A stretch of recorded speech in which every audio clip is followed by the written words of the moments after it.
Go. Good morning, everyone. I am FRANCESS FIDES Espiña, and today we will continue our discussion about discourse analysis. So now it is important to discuss the question when exactly discourse analysis is conducted in many fields. So discourse analysis is conducted in many fields such as informal fields and formal fields. So I have here some words, and all you have to do is to place it here what is your desired answer under this field. So come here, come in front, and place it here.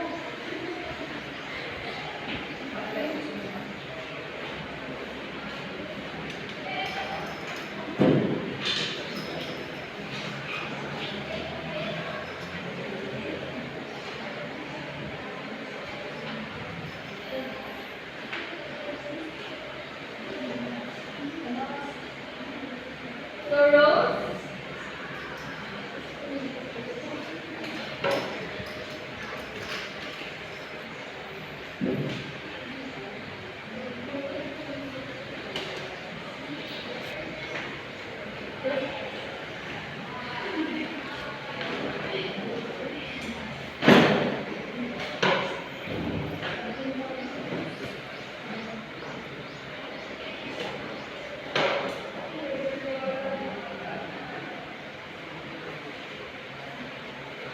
So, thank you for your participation. So, all your answer is correct. So, discourse analysis in informal fields analyze how people interact in a communication, such as service center. And also, they analyze how they gossip, how they chat, or how they tell stories.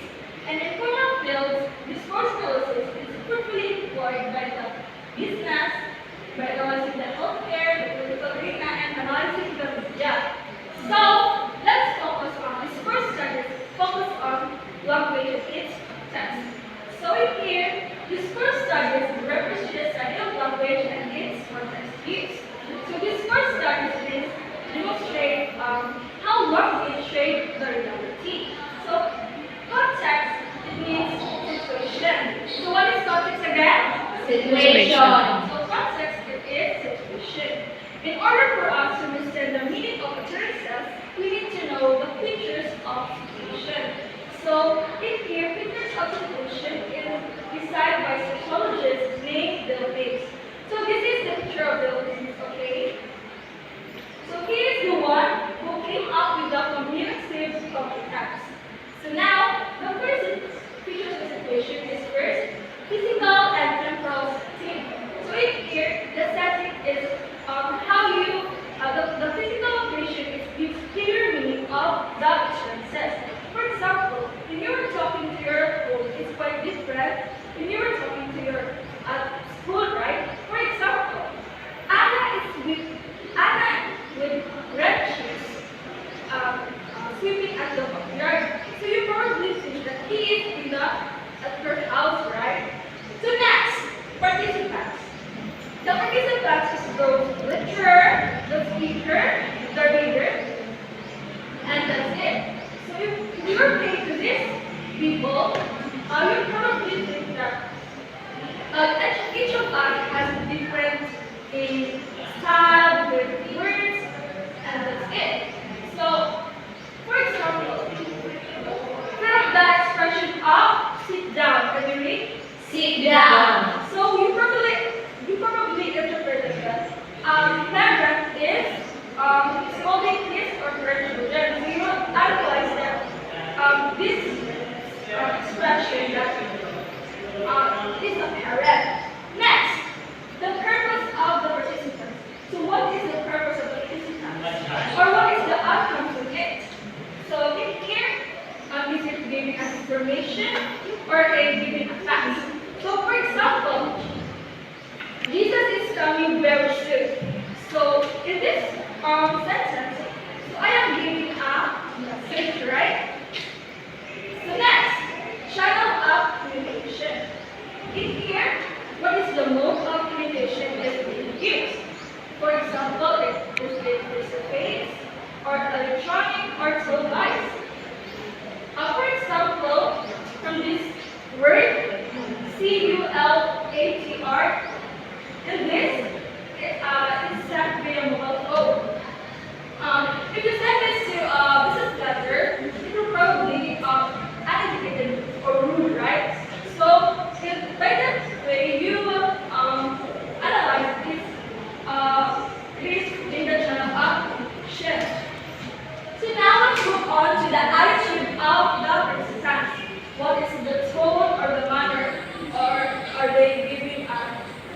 pitch or a intonation. That's it. The next is the genre. So the genre is, example is it at home or is it up in the Bible? Or what type of genre is being used in the sentence? So next is the background knowledge pertaining to the text. For example, there are two people playing games, and the one person is saying that make sure you know the rules. So it is important to play to say again the rules, right? So the background knowledge gives clearer to the communication. Understood? Yes. So let's take another example of context. So here, please read. This man was $3. I ate them. So in this passage, in this exchange, from the word "than" in the statement B, interpreted the line part of the statement A from the word "bananas." So, according to Batijan, he said that context is not objective, but rather than a subjective develop over the course of interpretation. So now let's have an overview about systematic functional linguistics, but we will understand more in chapter 2. So here, register variables are meaning are configuration of meaning. So there are three variables, which is the field, the tenor, and the mode. So here, in field, it is the educational meaning, which the nature of social or the subject matter. For example, it is a typical, it's using technical terms, and or you like using jargons. For example, the weather today is sunny. Okay, so here it is the subject using the subject matter or the topic. Next is the tenor. It refers to the interpersonal meaning. It is the status of the social power. Is he a president or they have a relationship? From the word affect, right? Affection or emotion. The last one is the mode. Is it spoken or written?